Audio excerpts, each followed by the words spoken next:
Ceci est un livre audio autogénéré par Google. Première partie. De la tutelle à la tutelle. Note liminaire. Il y a des gens qui voient les choses comme elles sont, et qui se demandent pourquoi. Et il y a des gens qui rêvent des choses comme elles n'ont jamais été, et qui se demandent pourquoi pas. Moi, j'appartiens à la deuxième catégorie. Je rêve de voir les choses changer en Afrique. Alors que tous les continents et tous les peuples, autrefois du tiers-monde, sont en plein essor économique et rattrapent progressivement le décalage avec les continents européens et nord-américains, le sous-continent noir s'enfonce dans la médiocrité, la mendicité, la pauvreté, la mortalité et autres calamités. Alors que chaque continent s'affirme par son identité propre, l'Afrique noire brille par la dilution de son identité dans une prétendue universalité des cultures et mœurs, le mimétisme, la soumission totale. Alors qu'en Amérique, en Europe et en Asie des voix s'élèvent pour condamner le système d'aide au développement en cours, l'Afrique noire brille par sa complaisance à ce propos. Alors que partout ailleurs, il est fait recours aux ressources humaines locales pour résoudre les problèmes posés aux États, 40 années après les indépendances et malgré la multitude de cadres compétents formés dans les meilleurs instituts du monde, l'Afrique noire importe encore ses ressources et modèles. Une anecdote à ce sujet est relatée par Samuel Iboa, ancien secrétaire général de la présidence et ancien directeur général de la compagnie aérienne Cameroon Airlines. Dans cette anecdote, il explique comment il eut tous les problèmes du monde pour convaincre l'assistance technique, Air France, de former du personnel navigant camerounais. Pour Air France, l'avion demeurait un mystère auquel le personnel local ne devait pas accéder, du moins dans l'immédiat. L'anecdote viendra après qu'il ait réussi à faire former du personnel camerounais, notamment le nommé Ngounou commandant sur un Boeing 737, qui quelques années après sera envoyé en formation en compagnie d'un pilote français nouvellement recruté à la Cameroon Airlines. Ce monsieur n'était pas n'importe qui, c'était le pilote de l'avion présidentiel, et passait pour être un très bon pilote affecté au Cameroun par la France comme commandant de bord de l'avion du chef de l'État.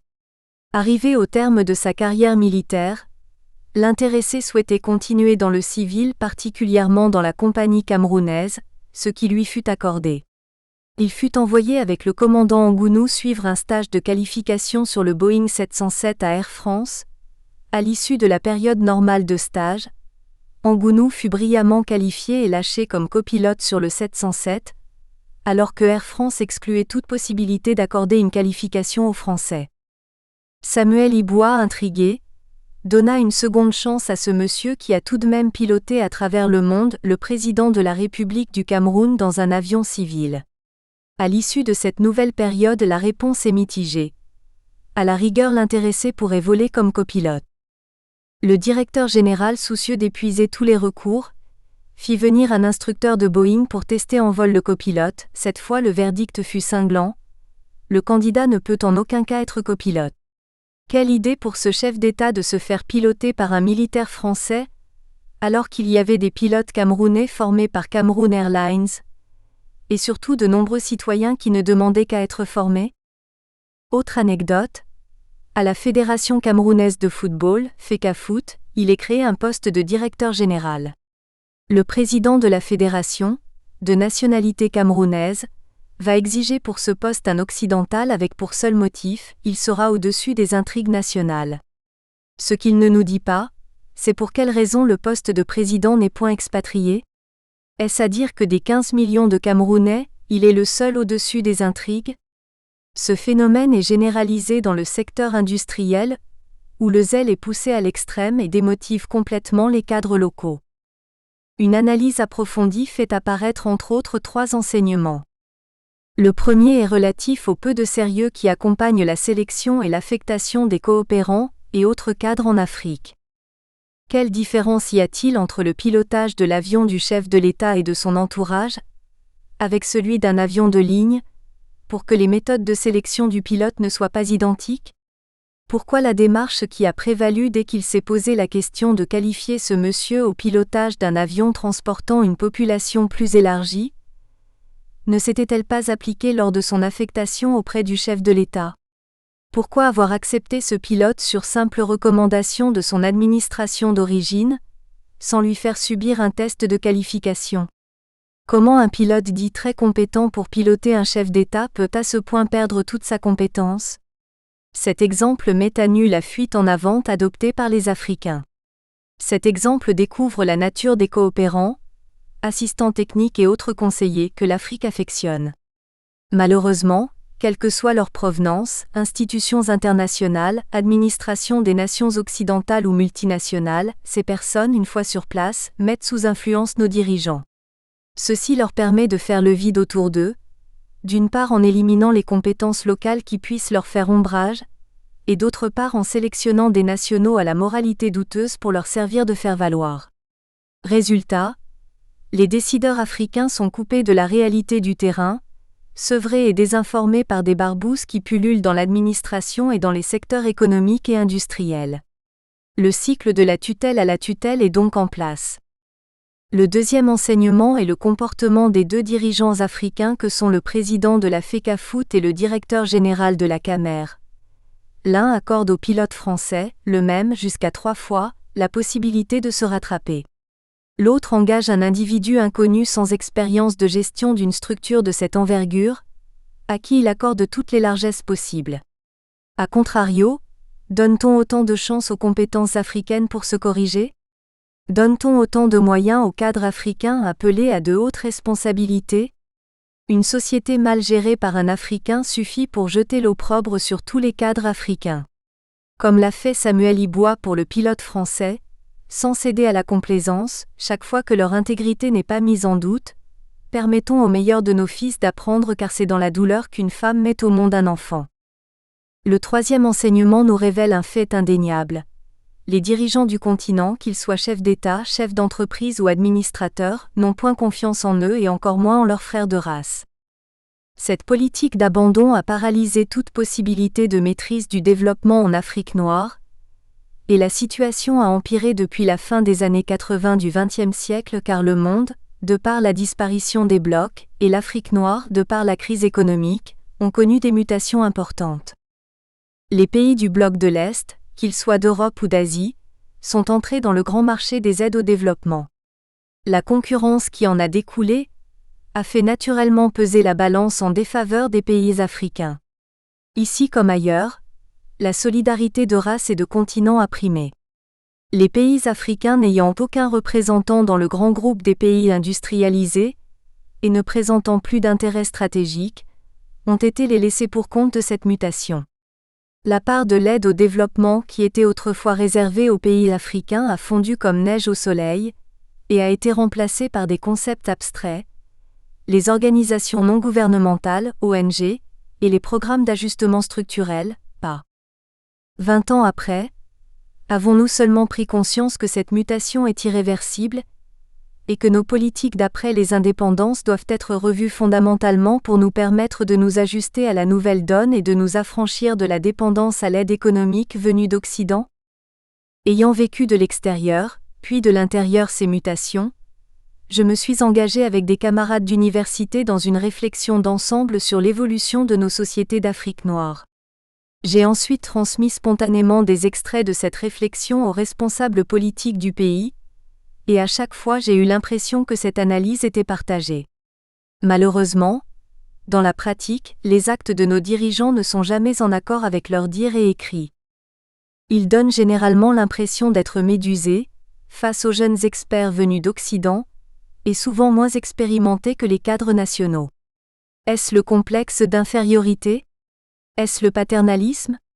Est-ce le clientélisme ou l'incompétence qui conduisent ces différents acteurs à l'extrême prudence et à l'absence de toute initiative tant qu'elle n'est pas validée par un blanc?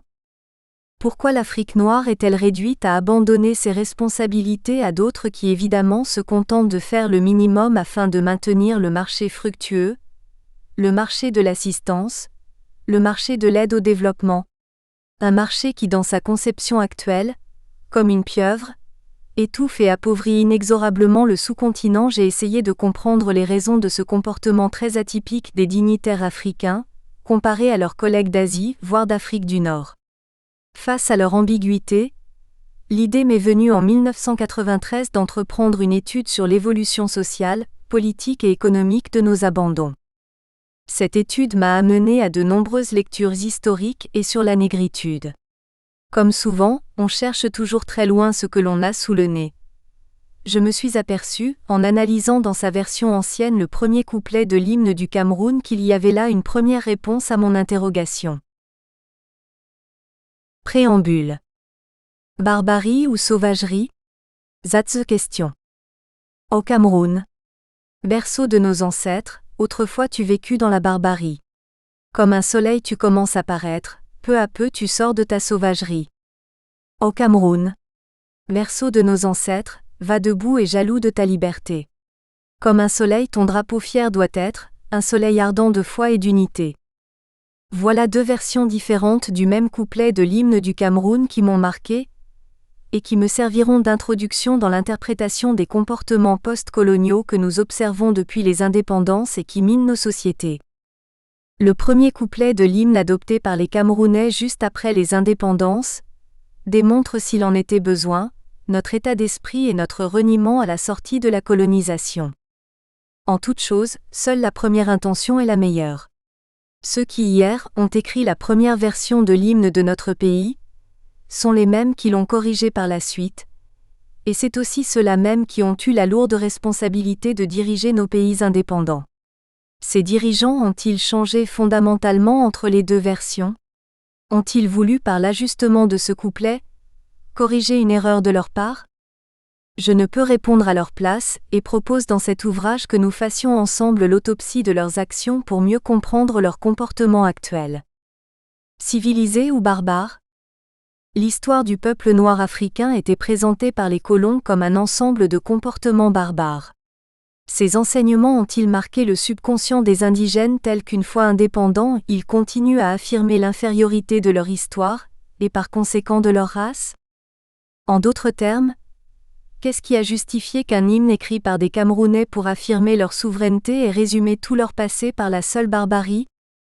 Selon le dictionnaire universel, la barbarie est l'état d'un peuple qui n'est pas civilisé, cruauté et inhumanité. Et la civilisation est l'ensemble des phénomènes sociaux, religieux, intellectuels, artistiques, scientifiques et techniques propres à un peuple et transmis par l'éducation. Ainsi le civilisé est doté d'une civilisation avancée. À la lumière de ces définitions, faisons une démonstration logique par l'absurde comme en mathématiques. Existait-il des peuples en Afrique avant la rencontre avec l'homme blanc? Existait-il des civilisations en Afrique avant la rencontre de l'homme occidental? Ces peuples avaient-ils une histoire, des croyances religieuses, intellectuelles, artistiques et scientifiques? En prenant référence sur l'histoire des royaumes et chefferies africains, en tenant compte des multiples musées d'art antique de l'Afrique, aujourd'hui installés dans toutes les grandes capitales d'Europe et d'Amérique du Nord, et en considérant les manuscrits de Tombouctou, la conclusion est évidente. Il existait des civilisations en Afrique avant l'ère coloniale. Ces civilisations étaient-elles avancées ou rétrogrades? Continuons le raisonnement par l'absurde. Sachant que la barbarie est caractérisée par la cruauté et l'inhumanité, une civilisation qui érige la traite, l'esclavage et la colonisation d'un autre peuple en un système de valeurs est-elle avancée ou barbare? Répondre à cette question revient à préciser le caractère très relatif du degré d'évolution d'un peuple. Avec des critères de définition subjectifs et orientés, on ne peut avoir que des réponses erronées. La civilisation de ceux qui ont colonisé et mis en esclavage les Africains ne pouvait être plus avancée, et le complexe que cachait le premier couplet de l'hymne camerounais n'était pas justifié. Nonobstant l'histoire des peuples d'Afrique, les intellectuels formés à l'école coloniale font dans ce couplet un aveu du complexe d'infériorité savamment cultivé dans le subconscient des colonisés.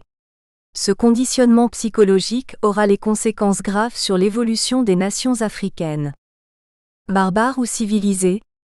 Qu'y a-t-il de plus barbare qu'un peuple qui en réduit un autre à l'esclavage? Qu'y a-t-il de plus barbare qu'un peuple qui renie son histoire, son âme et qui refuse de s'assumer? Barbares les colons l'étaient certes, barbares nous le sommes tous devenus avec la colonisation et l'esclavage. Dans Discours sur le colonialisme, Aimé Césaire disait ceci: une civilisation qui s'avère incapable de résoudre les problèmes que suscite son fonctionnement est une civilisation décadente. Une civilisation qui choisit de fermer les yeux à ses problèmes les plus cruciaux est une civilisation atteinte. Une civilisation qui ruse avec ses principes est une civilisation moribonde. Une nation qui colonise, une civilisation qui justifie la colonisation, donc la force, est déjà une civilisation malade, une civilisation moralement atteinte, une civilisation moribonde. Colonisation, tête de pont dans une civilisation de la barbarie d'où à n'importe quel moment peut déboucher la négation pure et simple de la civilisation. Oui, la colonisation, le reniement et le refus de s'assumer sont des signes d'une civilisation inexistante, décadente, moribonde et malade. De qui je parle et pour qui je parle ? La réponse, je l'emprunte une fois de plus à Aimé Césaire dans Discours sur le colonialisme. Je parle de millions d'hommes à qui on a inculqué savamment la peur, le complexe d'infériorité, le tremblement, l'agenouillement, le désespoir, le larbinisme. Je parle de tous ces hommes qui ont développé ou adopté les principes barbares, ayant donné naissance à l'esclavage et à la colonisation. À qui je m'adresse ? Je m'adresse aux populations africaines en général, et aux populations camerounaises en particulier. Je m'adresse aux hommes politiques et aspirants du continent. À vous tous, ce message et cette réflexion sont dédiés. Les dogmes qui nous gouvernent depuis les indépendances ne militent pas dans le sens de notre émancipation, et encore moins dans celui de notre développement. En m'inspirant de Descartes, le bon sens ne peut être l'apanage d'un seul peuple, d'une seule caste et encore moins d'une seule race. Il est encore la chose la mieux partagée au monde. Liberté ou barbarie ? Nous sommes-nous assumés un seul instant depuis les indépendances ? Nous sommes-nous libérés du complexe d'infériorité qui nous a habités depuis la colonisation et l'esclavage ? Nous sommes-nous à ce jour affranchis de nos vieux démons ? Sommes-nous aujourd'hui capables d'affirmer nos choix sans complexe uniquement pour l'intérêt de notre peuple et celui des générations futures ? Sommes-nous capables d'avoir d'autres repères que ceux que nous renvoie le miroir du colon et la mémoire du colonisé que nous avons été ?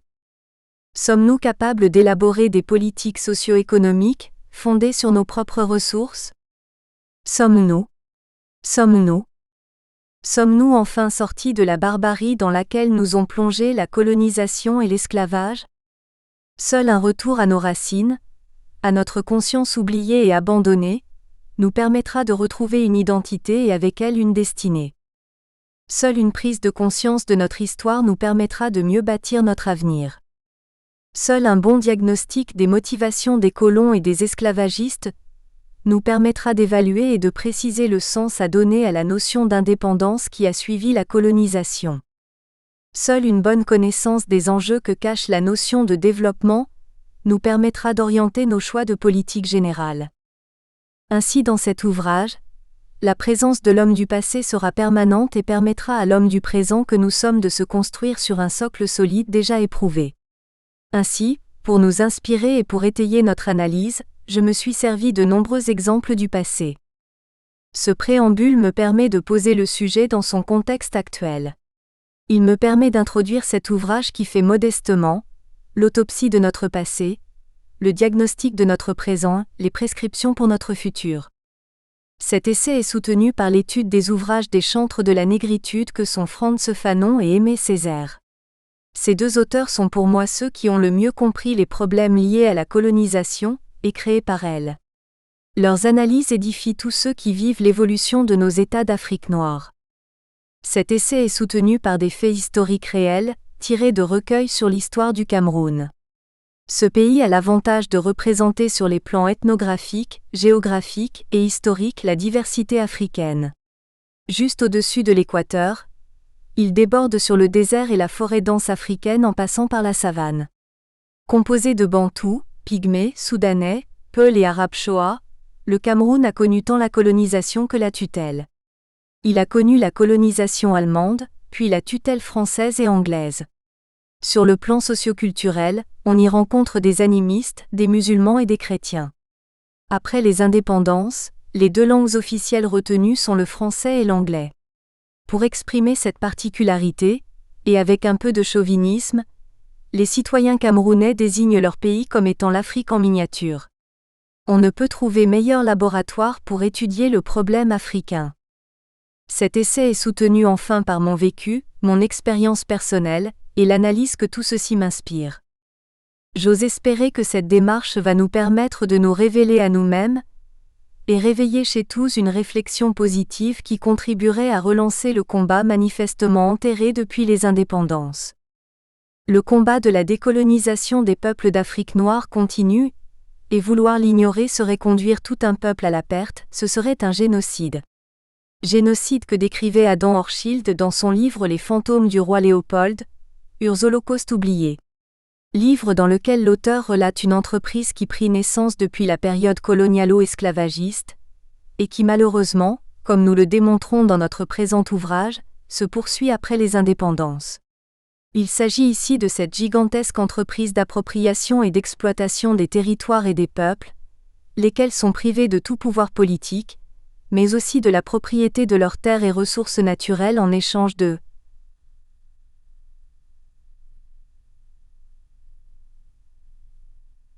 rien du tout ou presque, chroniquait un critique littéraire.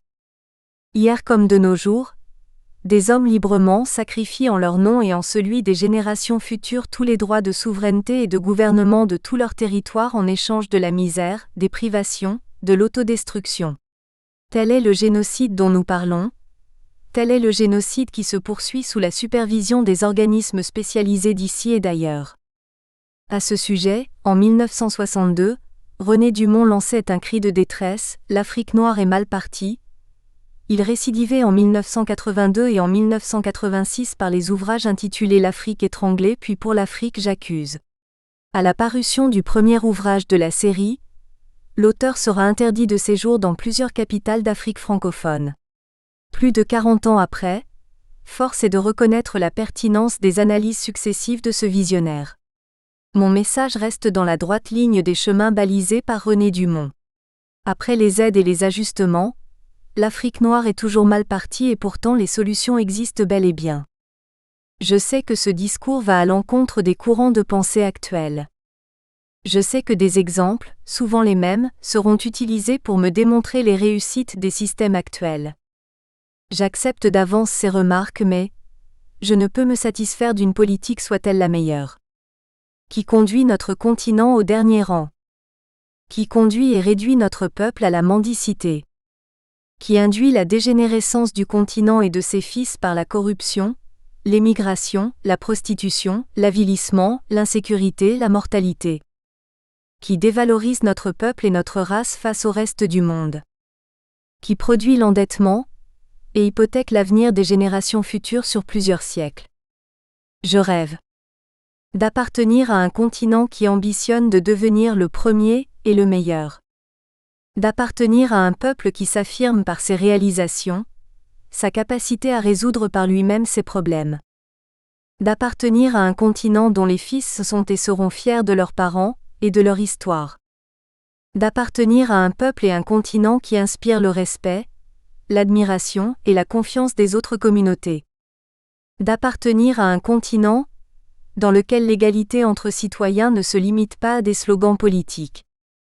Comme le disait aux Américains le président Franklin Delano Roosevelt lors de la grande crise économique qui ébranla l'Amérique en 1929.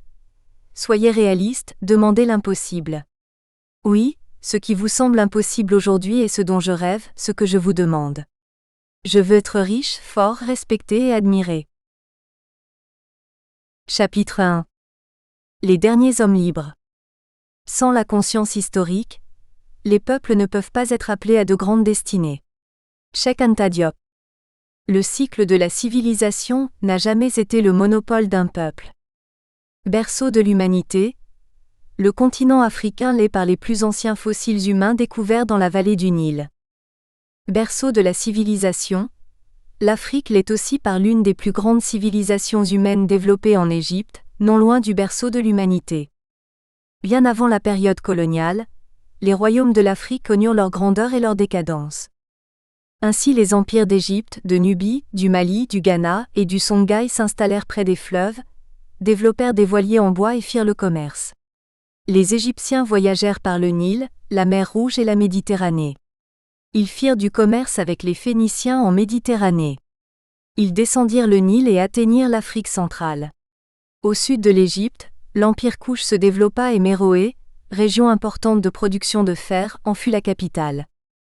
De Méroé, les techniques de travail d'Égypte et notamment du travail du fer pénétrèrent en Éthiopie et dans l'ouest de l'Afrique, puis au nord Cameroun où vivaient paisiblement les descendants des peuples Nox, les Sao et les nomades Fulbé venus du Sénégal.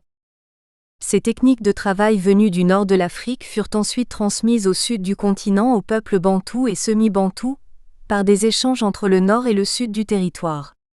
De la même manière, l'islam venu du Moyen-Orient va pénétrer en Afrique de l'Ouest puis au centre.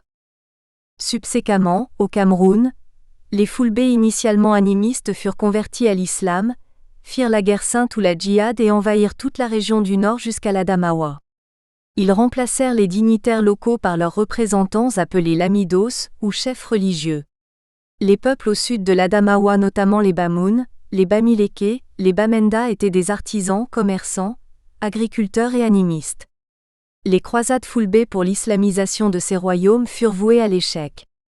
Au centre, au sud et à l'est vivaient en plus des Pygmées, les peuples bantous animistes, forgerons, chasseurs et agriculteurs. Sur le plan administratif, au Cameroun comme en Afrique, le Nord avait déjà des formes de gouvernement organisées depuis des siècles. Les rois et les chefs étaient à la tête de royaumes puissants, dirigeaient leur peuple, avaient une armée et faisaient le commerce avec d'autres groupes. Ils étaient les seuls propriétaires fonciers. À l'ouest, les royaumes, les empires et les chefferies étaient bien structurés autour de nombreux chefs qui disposaient d'une grande autorité. Sur la côte, au centre et au sud, les habitants étaient organisés en petits groupes sous le contrôle d'un chef de village ou de groupement de villages souvent désignés parmi les plus riches et valeureux guerriers. Le Conseil des notables, une sorte d'assemblée, décidait des orientations de la société et limitait les pouvoirs des chefs. En règle générale, les peuples du Nord et de l'Ouest avaient des traditions monarchiques, alors que les peuples de la côte, de l'Est, du Centre et du Sud avaient des traditions démocratiques avec de part et d'autre des exceptions notables. Ces peuples, quelle que soit l'opinion que nos multiples miroirs hérités de la colonisation et de la traite des nègres nous renvoient d'eux, avaient une richesse que rien au monde ne peut remplacer, la liberté. Ils étaient libres. Libres de leurs croyances, libres de leur culture, libres de leur territoire, libres de s'organiser, libres de leurs choix, libres de s'assumer et de se gérer, libres de vivre. Ils s'identifiaient à leur environnement, à leurs ancêtres et à leurs croyances. C'étaient des peuples affirmés avec une identité propre et non empruntée. C'étaient des peuples qui apportaient par eux-mêmes les réponses aux problèmes que leur posait leur société. C'étaient des peuples qui maîtrisaient leur environnement. Vus sous cet angle, c'étaient des peuples civilisés, dont la dynamique d'évolution fut interrompue par une rencontre fortuite et dévastatrice que nous développerons dans les prochains chapitres. Frobenius, un explorateur, un vrai comme l'appelle Aimé Césaire, dira ceci en parlant de l'Afrique qu'il a découverte, civilisée jusqu'à la moelle des os. L'idée du nègre barbare est une invention européenne. D'autres vous diront que cette idée est un paradigme européen. Chapitre 2. L'agonie de la liberté. L'homme est mouvement vers le monde et vers son semblable. Mouvement d'agressivité qui engendre l'asservissement ou la conquête. Mouvement d'amour, don de soi, terme final de ce qu'il est convenu d'appeler l'orientation éthique. Frantz Fanon dans Peau noire et masque blanc, édition du Seuil, 1952. Bref rappel historique. La rencontre entre la civilisation européenne judéo-chrétienne et la civilisation négro-africaine s'est faite tout en douceur au milieu du XIVe siècle. Au XVe siècle, les explorateurs envoyés par le prince Henri du Portugal avaient pour objectifs principaux la recherche de débouchés commerciaux, l'extension de l'apostolat chrétien, la découverte de nouvelles terres et le repérage d'une voie maritime vers l'Inde en contournant l'Afrique. Ainsi les Portugais atteignirent le golfe de Guinée et firent le commerce. Les Espagnols, les Hollandais, les Allemands, les Anglais et les Français en concurrence et désireux d'avoir un accès direct aux nombreuses richesses que rapportaient les Portugais, installèrent à leur tour des comptoirs commerciaux et des missions d'évangélisation sur la côte africaine. Les Européens n'explorèrent pas tout de suite l'intérieur des pays. Les peuples de la côte leur servant d'intermédiaires avec ceux de l'intérieur. Ils échangèrent principalement de la poudre d'or, des pierres précieuses, des épices, de l'ivoire et du bois contre des fusils, de la poudre explosive, des bracelets et de l'alcool. Ce commerce se faisait sous le contrôle des rois et chefs de la côte, qui prélevaient une dîme auprès des marchands européens. C'est dans cette ambiance que les explorateurs portugais installés à Fernando Po arrivèrent sur la côte du Cameroun en 1472. Ils furent suivis par les autres protagonistes de la conquête coloniale. Le Cameroun doit d'ailleurs son nom actuel à cette épopée. Le fleuve Wouri, appelé Rio do Camaroès par les Portugais, devint le Rio do Camarón lors du passage des Espagnols, puis Cameroun par les Allemands et Cameroun ou Cameroun selon que l'on est français ou anglais. Mais très vite, au Cameroun comme ailleurs, l'appétit commercial des marchands européens conjugué avec la complaisance, la cupidité et l'incurie de nombreux dignitaires de la côte vont faire basculer cette rencontre vers l'abîme de la colonisation et ensuite vers celui de la traite et de l'esclavage. Un exemple. L'histoire nous apprend qu'à Douala au Cameroun était installé un petit marchand allemand du nom d'Adolf Wörmann. Il prêtait au roi de la côte des sommes importantes d'argent et des valeurs. Ses dirigeants, incapables d'honorer leurs échéances, lui cédèrent progressivement le contrôle de l'activité commerciale sur leur territoire. Il devint ainsi très riche et assez puissant pour décider d'établir une colonie allemande au Cameroun. Les rois de la côte, surpris par la perte effective de leur pouvoir et par leur dépendance constante vis-à-vis des marchands, écrivirent à la reine Victoria et aux autres dignitaires pour demander une protection, mais il était trop tard. Finalement, le 14 juillet 1884, le territoire du Cameroun devint une colonie allemande et en 1885, lors de la conférence de Berlin, la Grande-Bretagne et la France se mirent d'accord pour entériner la décision allemande. Dès cette période, les Allemands débarrassés de leurs intermédiaires, commencèrent la conquête de l'intérieur du territoire malgré la résistance des peuples rencontrés. Comme de 1914 à 1918, lors de la Première Guerre mondiale, les Allemands furent vaincus par les armées anglaises et françaises. Ils renoncèrent le 28 juin 1919 à Versailles à tous leurs droits sur leurs possessions en Afrique et la responsabilité de la gestion de ces territoires est transmise à la Société des Nations, SDN. C'est ainsi que la France et l'Angleterre eurent la charge d'assurer d'une part la paix, le bon ordre et la bonne administration du Cameroun, et d'autre part d'accroître par tous les moyens le bien-être matériel, moral et social des habitants. Ces pays séparèrent le Cameroun en deux par une frontière à la suite d'une déclaration franco-britannique, datant du 10 juin 1919. Pour administrer leur partie du territoire, les Français vont s'essayer tour à tour à différentes politiques. L'assimilation qui se résume au reniement de l'identité traditionnelle des Camerounais. Cette politique fut contestée par les dignitaires locaux et très vite abandonnée. Puis vint l'association. Elle consistait à se servir des institutions traditionnelles pour mieux réussir l'objectif colonial. Et enfin, le paternalisme fut couplé à l'association pour réorganiser l'ensemble du Cameroun dans l'intérêt de la mère patrie, la France. Les Anglais, quant à eux, plaçaient la partie du Cameroun qui leur revenait sous l'administration du Nigeria oriental. À la différence du Cameroun francophone, elle était administrée indirectement par Enugu et Lagos sous la supervision de Londres. Le sort ici réservé au Cameroun fut celui de l'ensemble des territoires occupés d'Afrique noire, qu'ils soient sous tutelle, sous mandat ou simplement une colonie. Tout était fait pour assimiler le sol et le sous-sol à la métropole colonisatrice, et faire des peuples autochtones une propriété. Partout en Afrique, avec des fortunes diverses, une résistance s'organisa et le cas du Cameroun est un modèle du genre. La mort des derniers hommes libres. L'histoire de l'Afrique noire regorge de nombreux exemples de résistance à la horde coloniale. Sans être exhaustif, c'est le Négus en Éthiopie, ce sont les rois Ashanti et plus récemment Nkwame Nkrumah au Ghana, ce sont Nelson Mandela, Steve Biko et leurs compères en Afrique du Sud, c'est aussi et enfin Patrice Lumumba et la bêtise humaine qui a accompagné sa mise à mort. Dans le documentaire télévisuel qui reprend la courte vie de ce fils du Congo, un ancien agent belge explique comment il a fallu le faire éliminer par ses frères, et surtout il décrit le scénario macabre mis en place pour faire disparaître ses restes. Pour paraître convaincant, il exhibe à la caméra son trophée de guerre constitué. Nous espérons que vous avez apprécié cet aperçu. Pour continuer à écouter ce livre audio sur Google Play Livres, utilisez le lien dans la description de la vidéo.